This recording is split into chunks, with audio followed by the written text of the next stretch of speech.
Hope everyone is doing well and staying safe. My name is Eli Vesterfelt. I am the Exhibit and Registration Manager here at AAID, and I want to welcome you all to the case of the week. Before we get started, just a couple housekeeping. If you want to ask any questions, we'll be answering those throughout / at the end of the webinar. You can either put it in the chat, the Q&A. We also will be doing, if you want to, you can ask your question live. I can unmute you and you can ask your questions. So whichever way you want to do it, just let me know and we can make it happen. Those of you on Facebook, just drop a question in the chat or the comment section and I will get those asked for you. So I'd like to introduce our speaker today, Dr. Emil Svoboda. Dr. Svoboda has 30 years of dental experience. He is a fellow of AAID and a diplomate of ABOI. He was recently honored with the Ontario Dental Association Award of Merit and the Honored Fellow designation from the AAID for his significant contributions to the field of implant dentistry. When he's not reconstructing smiles, he's using dental implants. When he's not reconstructing smiles using dental implants, Dr. Emil lectures internationally on the subject of dental implantology and gives workshops on grafting procedures. Dr. Emil, welcome. Thank you very much, Eli. I hope we'll have a nice presentation tonight. I called it the case of the month, but it's actually the case of many years. So I like to show a case that's been in the mouth at least for a little while, so we can see whether it's working or not. And I imagine that as I'm practicing that we're always working together to strive to elevate the standard of care for our patients, because as things move on, technology really drives a lot more possibilities. And I would say today, with our ability to make custom abutments and parts that fit together at plus or minus 5 microns, I mean, Ingvar Brånemark only dreamt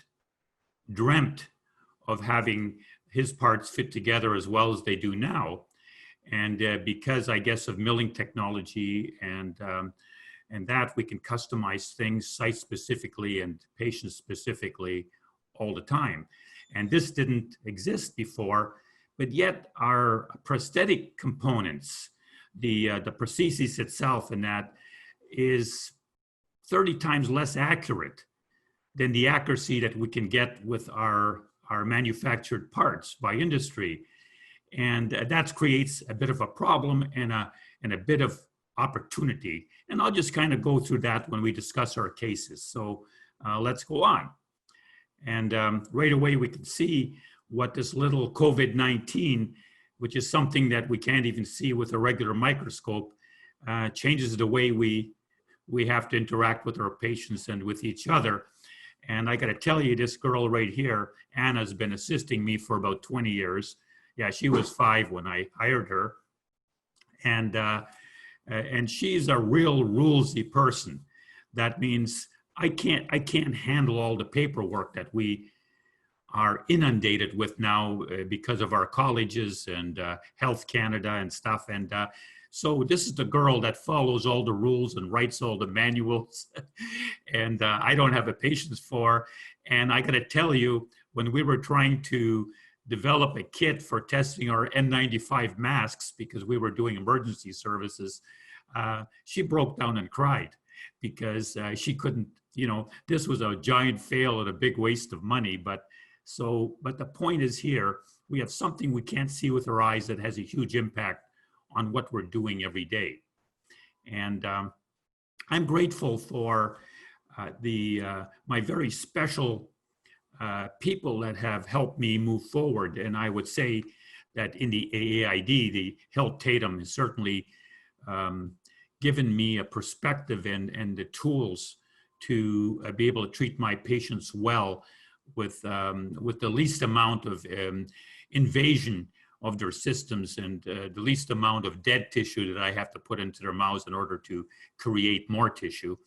And certainly Carl Misch, he was a profuse, not a profuse, but prolific writer. And I think his brain with his mechanical engineering skills and really was a good leader for us to make our work better.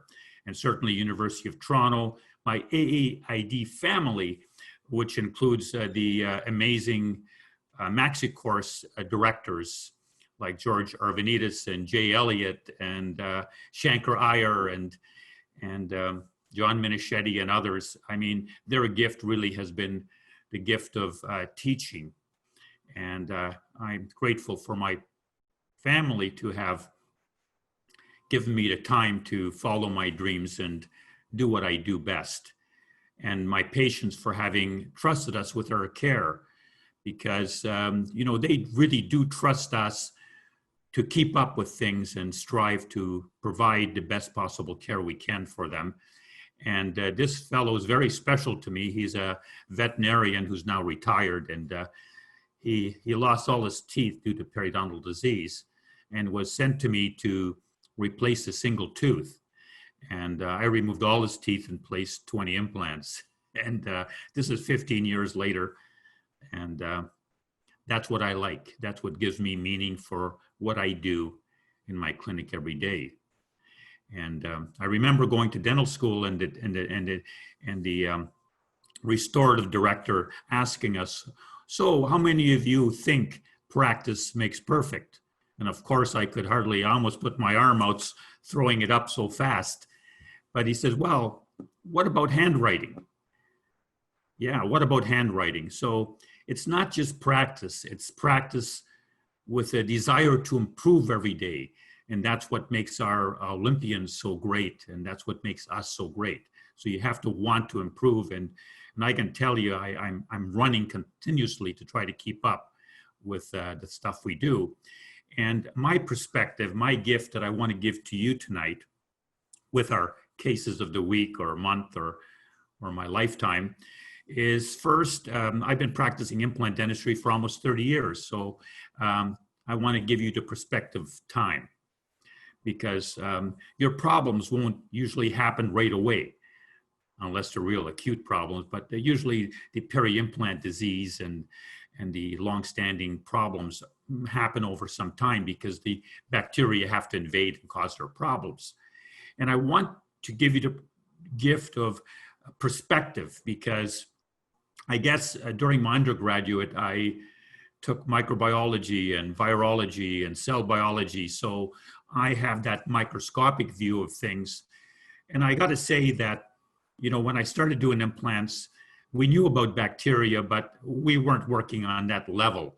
We did not have parts that fit together at plus or minus 5 microns at that time, but now we do. And so that changes the possibilities, and that changes our ability to do a better job. And that's what we should be doing. This is my first case. This happens to be a friend of mine. It's about 8 years old. And I've seen this case, and I've done this kind of case over and over again. And especially for the people just starting out in this, I'm a general dentist, you see. And I went into implantology because I wanted to integrate implants into my treatment. And I want to do it with local anesthetic. And I want to find out from the patient, you know, if they want to have this tooth out and I place an implant, I can do it within the same time I would use to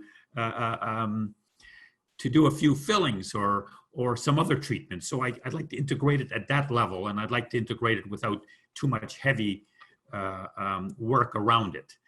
And here we have a case where we have less teeth doing more work. You can see how the teeth have worn. And this tooth war has happened over 30 years. It doesn't happen over 10 minutes.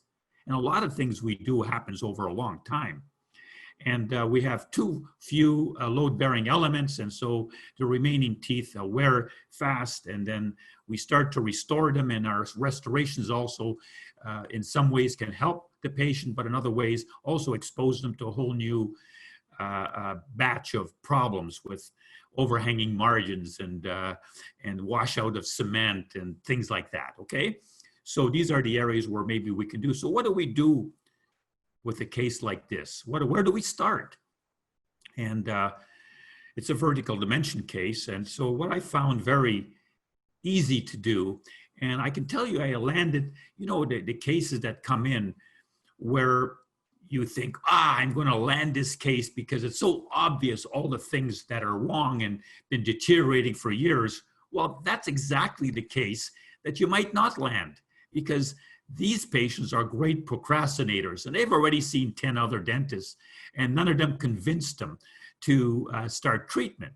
But when I see a case like this and I start talking about, well, you know what, we'll just do some fillings and we'll build up and we'll see what kind of, because you worn your teeth off, we'll just make them the normal size.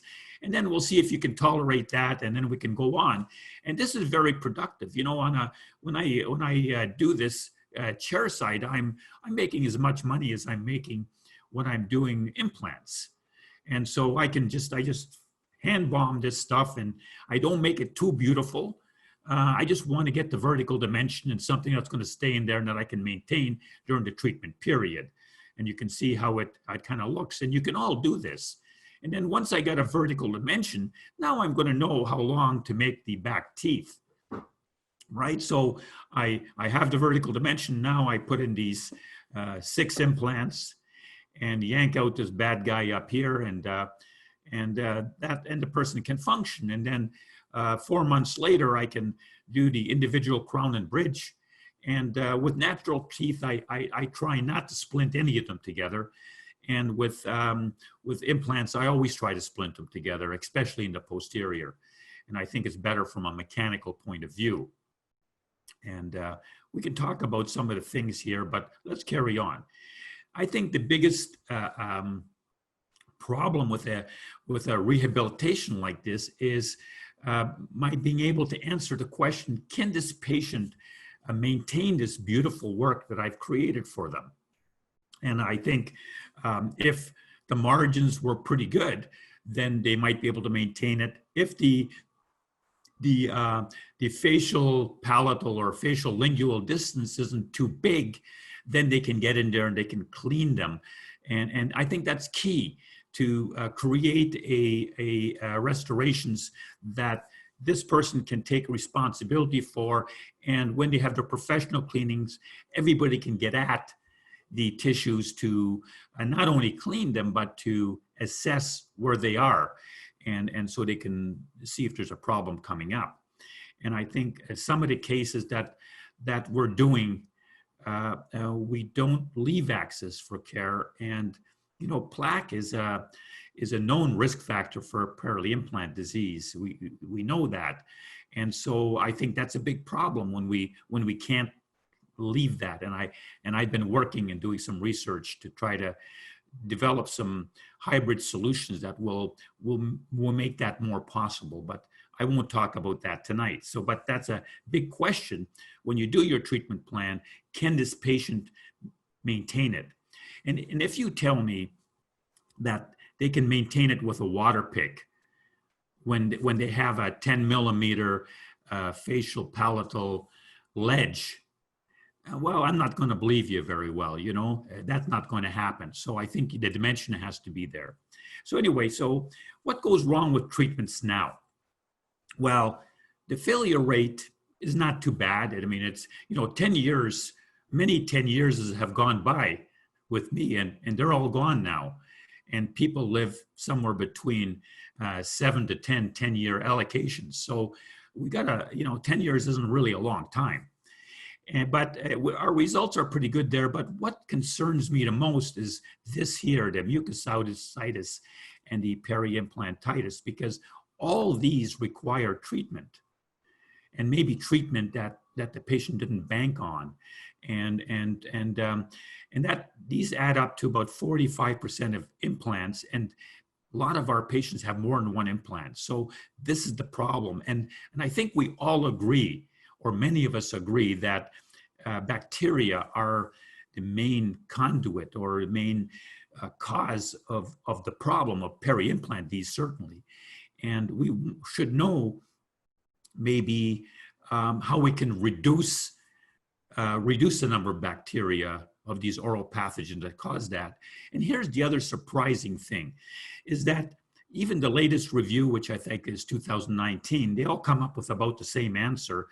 And the peri-implant disease rate is about the same for screw-in and cement-in installations. You know, in spite of the subgingival cement, in spite of the other problems. And that's sort of interesting because I see a lot of industry push towards the screw-in installation. I think it's a very dangerous direction to go without understanding what the problem is. And you know, Derek et al. Just came out with a paper, you know, 2016, that said when you had 4 or more implants retaining and restoration, this group had experienced 15 times the peri-implantitis rate than people who had 3 or less implants holding a restoration. And 85 or about almost 80% or so of their group were screw-in technique, you see. So we shouldn't just cherry pick the literature we want to read. We should really look at that before we gung-ho into this system. And so what are the root causes of unmaintainable breeding places? What are the root causes? Well, implant abutment misfit, prosthesis abutment misfit, and you can see uncleanable spaces, subgingival cement and open margins, and open implant abutment butts. So what's the causes of that? We need to understand what that is if we want to take care of it. And from what I read in the literature and that, there are a lot of people, a lot of microbiologists and clinicians that are worried about this size of inoculum.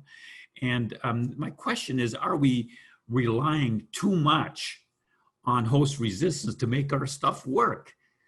And maybe when we apply the same treatment modality to a person with peri-implant with a history of periodontitis or diabetes or doesn't clean their teeth properly, maybe there's something we can do that can reduce this inoculum, and that's what it is. So now we'll go into our second case, but I needed to share that with you.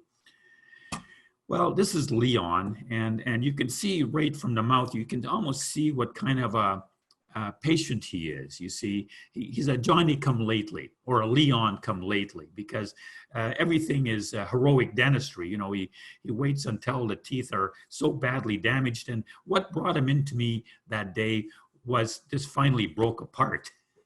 And he didn't even know about this until I took the x-ray, and this is like a 5-year case, you see.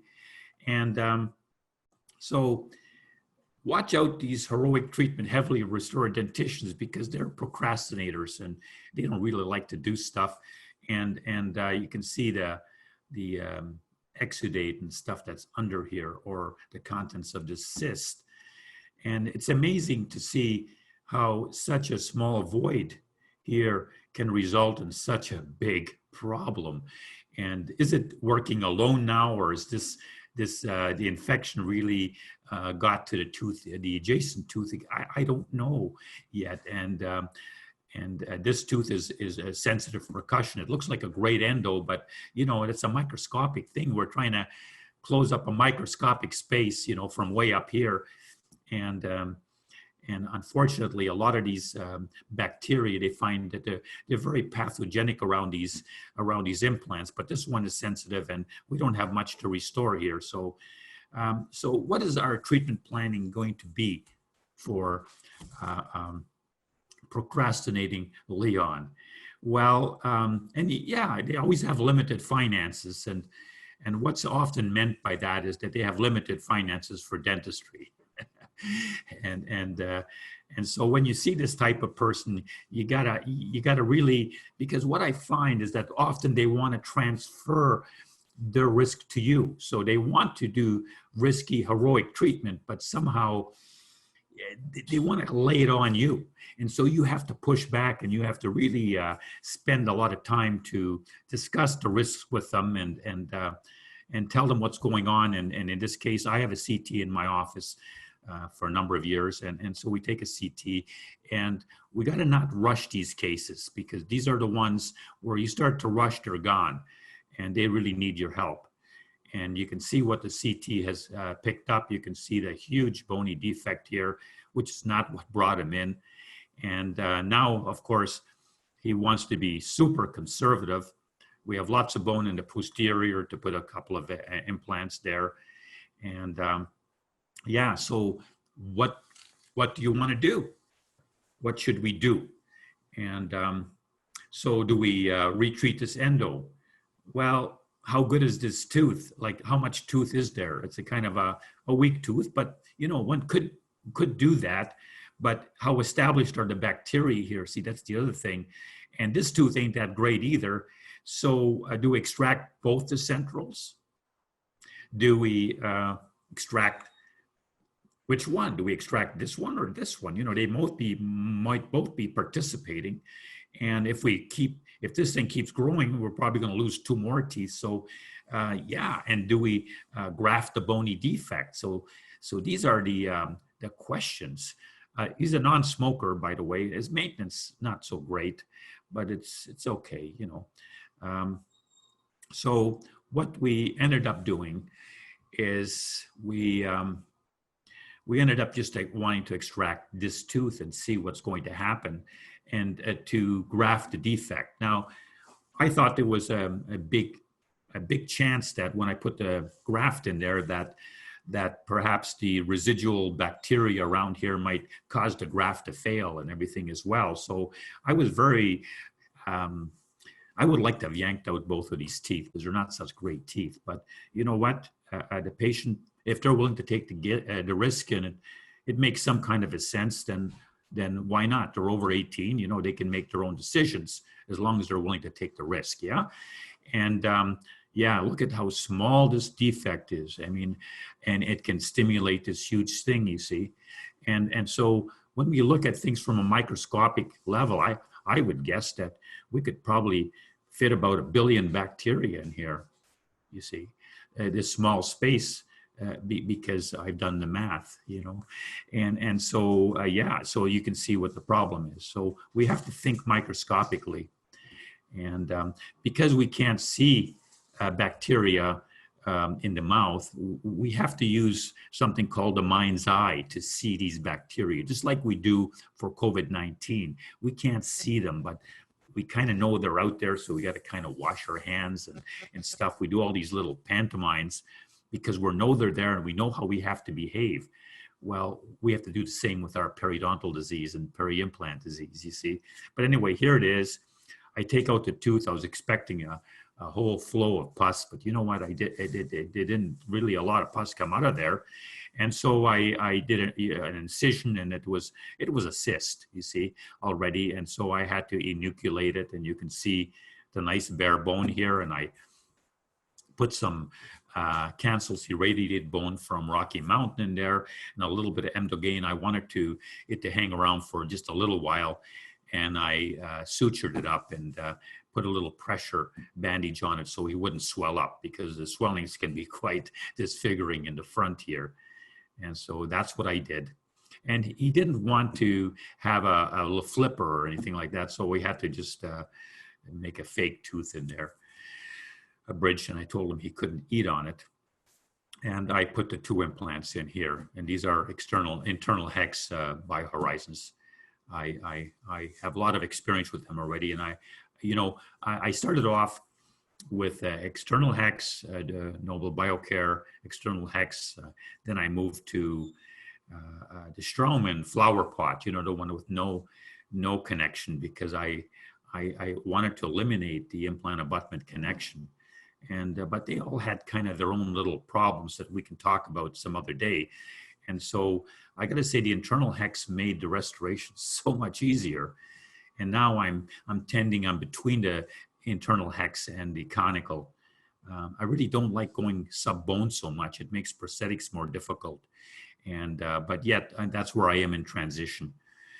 And so now I've got already 2 implants in there, and I'm going to be handling this. So I got to start thinking about how I'm going to restore these implants. And so am I going to use the screw-in system, or am I going to use the cement-in system, you see? And I am favoring this system here, the cement-in system, because it has a lot of advantages. But I realize the subgingival cement is a problem. and I've created a solution for that problem. And I've objected to the cementing technique for a long time, and I didn't really understand all the reasons, except I knew when I started with the screw-in system, with the high water designs, with the Brannemark system, that these things stunk to high heaven when we took them apart, that they were just loaded full of bacteria. But it was a different technology they had at that time. However, now that I understand the problems a lot better, I realize in order to put a 3-unit bridge on 2 implants, what is our challenge? Well, we have to line up the implant screw channel with your abutment screw channel on 2 implants while we're fighting the tissue, like and adjusting the contacts. And we're combining a part that is plus or minus 5 microns tolerance for error, and we're housing it within a prosthesis that has plus or minus 150 microns error. So, you know, can dentists really optimize the fit of joints with multiple units? Absolutely not. Never, never, you see. And this is something that's ignored and glossed over by, unfortunately, many people, but this is the reality of what we're dealing with. And now that I understand how this works, I've come up with some solutions to make the screw-in system a lot better too. And you can see these unstable joints, every time the patient bites down, this bacteria are coming from the inside of the implant and spewing into the peri-implant environment. And that's not the best we can do. That's the best we're doing. A lot of our colleagues are doing, but it's not the best we can do now, and we have to stop doing that. And with the subgingival cement and the poor margins, you know, and you know, we might want to just take a little break and maybe answer a few questions here. Would you like to talk about why do you think it's so difficult to or to prevent these open margins? What's the reason for these open margins, especially with multiple units for cemented? What do you think that is? Would anybody like to chime in? Maybe we'll make a little list.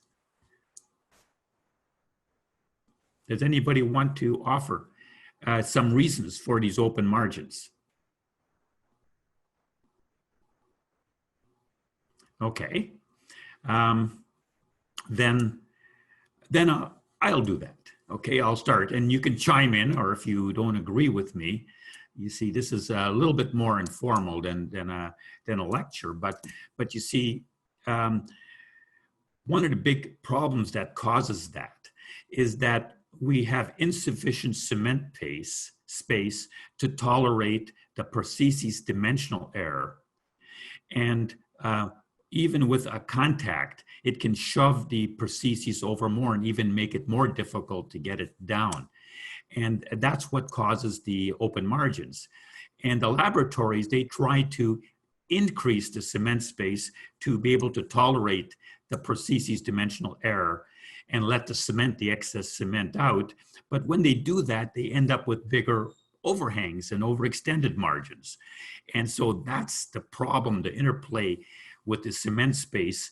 And the other thing is, if this tissue facing part of the prosthesis starts squeezing the tissues, well, that resistance to displacement by the tissues keeps the prosthesis from coming down. So all of these things is the dentist is trying to do, and I never understood this, you know, for years, and I had these open margins, and I think a lot of, especially referral practices, they get so frustrated with creating this because they lose referring doctors.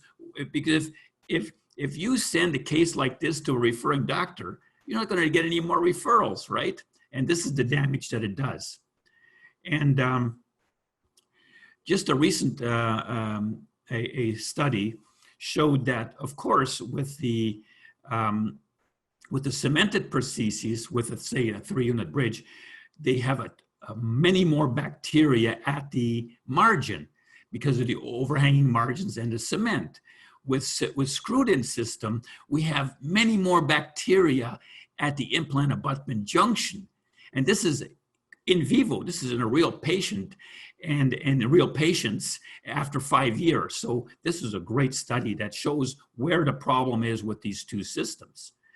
And so one of my gifts I want to give you tonight is to understand that these are the two root causes of these problems, the prostheses dimensional error and the tissue effects. And they cause misfit joints, poor margins, and residual cement. And that's it. So what am I going to do now? Am I going to screw it in or glue it in? Is it just pick my poison, which one I want to do? Or can I do better? And this is a screw-in system. This is a cement-in system. And you know, when we are restoring natural teeth, it's mainly cement-in. And so shouldn't we learn how to cement? Because we're cementing 10 times more crowns on natural teeth than we are doing on implants. So, you know, we need to learn to do about these things, and my research is based on that. So I asked this Leon, the procrastinator, whether I could do a little experiment on him. And this is a reverse margin that redirects the cement out of the tissue spaces. And you see in the experimental design, you see it looks like a screw-in system, doesn't it? You see, I just get the lab to cover the screw access holes, and I cemented it in, and then I could access the screw and take it out, and I could see where the cement went, didn't it? And then this will be my final, because I don't really need screw access holes. I mean, how long does it take for me to drill through the top of the tooth and access the screw access holes if this gets loose in the mouth? And how often will it actually get loose if I've optimized the fit, right? So that's it. So so when I take this experiment out, I never have cement go past that margin. And this is how it looks. You see, it's almost like a boat floating in the tissues. And this is how it looks when it's in the mouth. And anyway, so that part is restored now.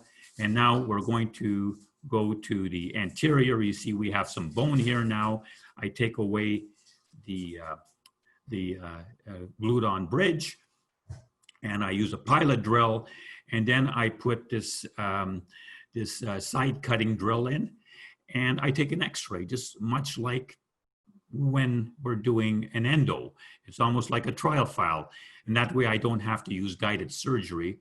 I can just follow the root forms of these teeth, and I can confirm that I'm in the right spot. And if I have to go this way a little bit, I can use the side cutting Lindemann burr, and I can place it. Now, even after I put this in, and I didn't see this when I took my periapical X-ray, because, you know, after you do the surgery, you're kind of sweating a little bit. I still sweat, especially with these new COVID-19 gowns. Oh my God, I'm all wet by the time I'm done. And anyway, I couldn't even get this thing down. And what happened? I got hung up on the bone here, because this is a sub-bone placement of this implant. So you see, that's a resistance to displacement problem by the tissues, you see. But within the time it had to be there, I didn't really have a problem with this one. But this can cause problems where you have that smoldering infection around the top of your implants when you don't have your healing abutment down properly. But anyway, so here we go. When I place, I do a graft where I'm going to replace a fair bit of bone, I generally wait 6 months. I used to wait 4, but you know, sometimes the bone doesn't look enough like bone after 4 months. So I wait 6 months, and so I put this implant in, I put this implant in. It was immediate. This tooth did not, this implant had no primary stability whatsoever. And I've done this many times now. And I just packed it in with the graft material. I use LPRF, and I use some cortical cancellous bone granules, and I shove them in there, and then I keep it out of bite.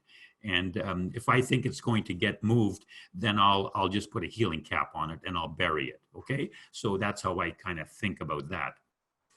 And now, at the time when I did this experiment, we didn't have hybrid zirconia abutments on tie bases like we do now. So we put a little opaquer on it, and that's the reverse margin shape. And then in the back one, we didn't care about aesthetics, so we just have this, and it's going to float on top of the gingiva like that, you see. And then we put that in the mouth, and that's how it looks.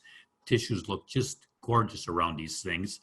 And this one was put in. This is a little bit more subgingival. This is right after installation, and it has healed up really well. So now I have a pretty decent restoration. The Leon needs a fair bit more work, but he's not in a rush to do things. So, you know, it's good for my business because, you know, every case will be an implant or an emergency. But unfortunately, I think it's how people sometimes control their life. He's into reactive care rather than proactive care. And dentists, I would say, are practicing proactive care when they do preventative care and when they prevent problems. You know, prevention is really, an ounce of prevention is worth a pound of cure. And by optimizing the fit of parts and not having subgingival cement and having good contacts, you know, we really are preventing a lot of problems right from the start. And how much are we preventing? I think we're preventing about 60%, extrapolated from the work of Wilson, who did this cement problem study. And that's about 60%. That's a lot, 60%. You know, there are 13 million implants placed every year. 60% reduction in complications that are due directly to prosthetic installations is a pretty tall order. It's pretty great, you know, if we can do that.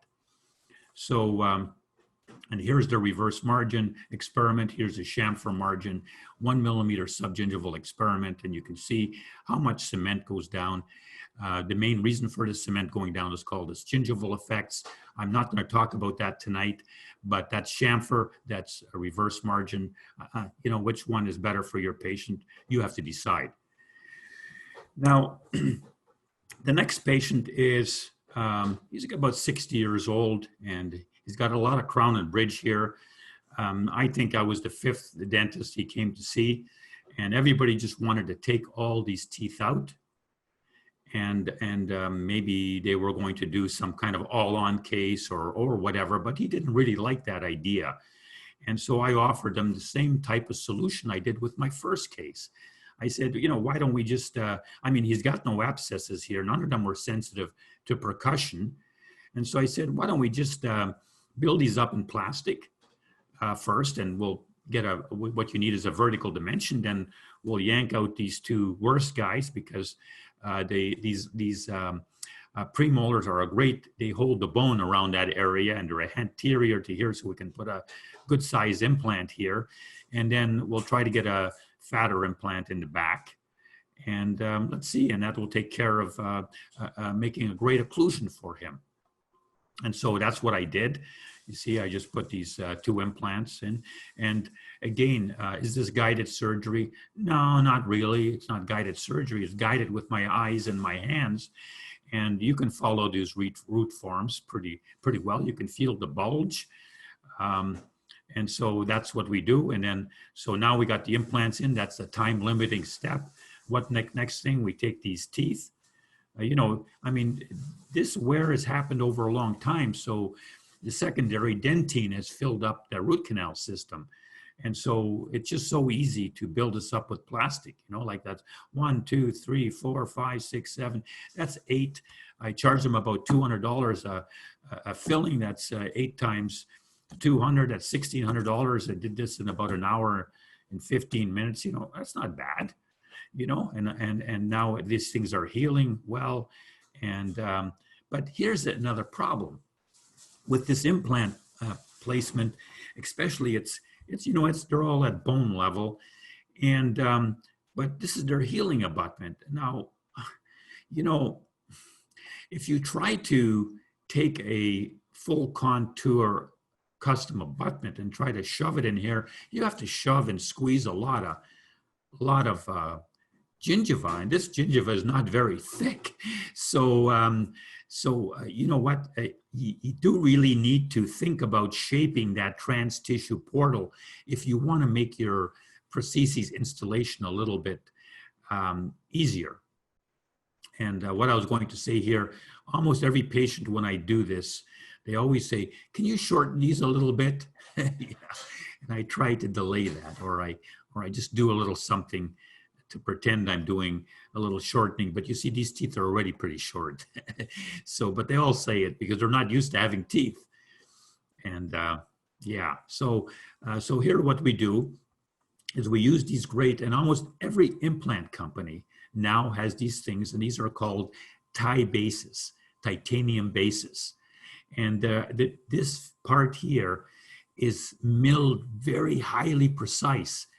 And we never want to throw it into the oven, you know, and bake porcelain to it, or do things, because metal distorts when you put it in the oven, you see. And so when you mill it at plus or minus 5 microns with these giant lathes that are very stable, this is the best we can do. And if we want to take advantage of that, we don't want to cook this again, and then we can glue a part on top of it, any shape we want. So it doesn't matter what implant system we use, as long as they have tie bases, we can put any shape or material on here that we want.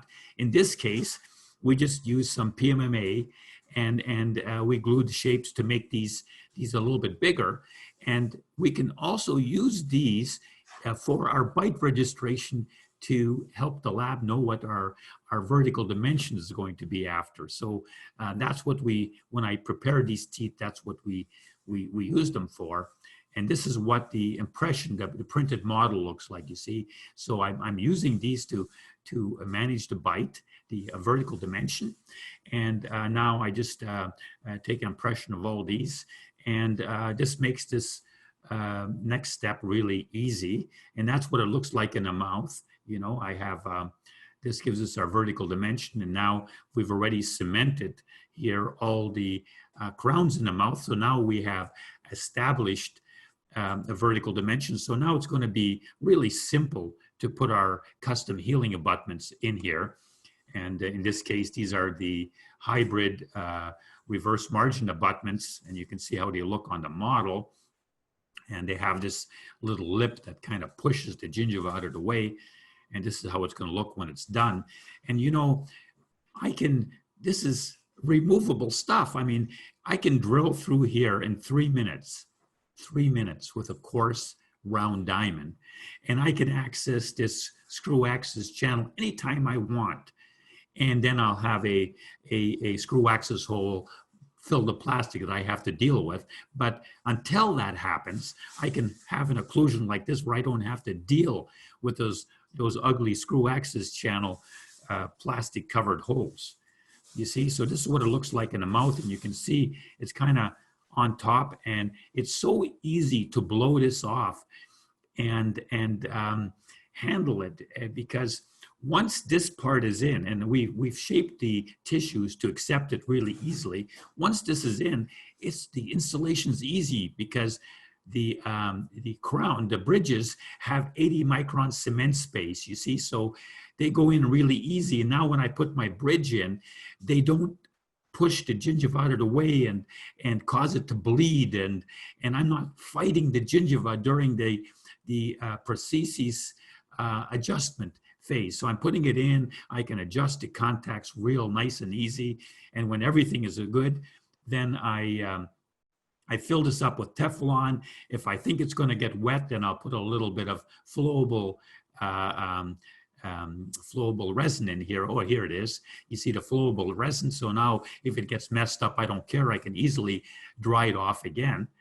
And this installation, so then I have the flowable resin in there. Then I call this the ice cream cone technique, because you see there's always a little bit of an indent, and I don't want to trap air underneath my prosthesis when I'm cementing it in. So I fill the intaglio of the prosthesis with cement. You see, I don't put it around the edges. I think that's a really bad system. You know, it seemed like a good idea, but it's a bad system. You gotta put the cement in the intaglio of the crown, and you gotta do this, and you gotta make it, and you gotta imagine with your mind's eye how, as the cement is squeezed out of the margins, how all the air is expelled as well. And you don't want any cement voids at the edges of your crowns. And beware, that's what a lot of these cement minimization techniques do. They exactly do that. And I talk about that in my Taming the Dragons of Implant Dentistry seminars. I'll show you that. I did the research, so I know how it looks. So this is so simple. You cement it in under low pressure, not 40 Newton centimeters, but you can tap this thing and then you hold it tight. The assistant puts about 3 or 4 seconds of light on it, depending on the strength of your light. And then while it's still rubbery, you just clean it off. It's so simple. This part, I used to sweat during this time all the time, because if I didn't get it down and I ended up with an open margin, I have to do it again. And then I couldn't control the cement when I pushed very hard. So all this is historic now. This is so simple, and look at how beautiful it looks. You see, this is a well-restored case. And if something goes wrong here, I can easily fix it. I just put one implant in. It's so easy. And I don't have everything hung together. And this is maintainable. Look at the dimensions of these teeth. They can use a gum interdental stimulator to keep the gums nice and firm and take care of the plaque that way. So that's what I do. And I don't have to contend with screw access holes. And because everything is optimized, these things don't get loose very often. And if they do, no problem. I'll look at my pictures, or I'll just drill through the top, because I know where the implants are. You see, I can, on my x-ray, it tells me where they are. And I know the access holes will be towards the top, so it's easy to find. And later on, we'll deal with the top teeth as they become. So you see, this is a very beautiful case. There's no subgingival cement. Everything is optimized. I've taken advantage of the precision of the connecting parts. I exploited that beautiful thing, that beautifully made connection. When you screw these things in, you can't take advantage of that. And I think actually when your patients have problems, you should be able to tell the judge. You should be able to tell the judge how you optimize the fit of their parts. And if you can't tell them how you done that, if you tell them, well, you know, I got it and looked like it fit well and I put it down, well, you didn't optimize the parts. So now that we can take advantage of that plus or minus 5 micron accuracy, I think we've established a new standard of care, and I think we all have to tend towards that new standard of care. I don't think it's acceptable anymore to purposely create implant abutment misfits. I think that's below the new standard of care. And on this, I've done a great job. If things go wrong, I'll blame it on the patient, because I've done everything in my ability to do it, and I can tell everybody how I done it because of this. Okay, so that's what I want you to be able to do. You see, before I did implants, I never got sued. When I started doing more and more implants, all of a sudden, you know, you have to deal with these legal things, and it's not fun. Okay, so this will protect you.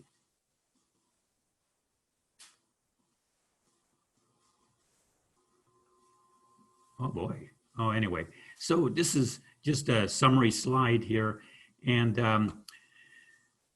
you basically use something to shape the gingiva. You have to shape that transgingival space.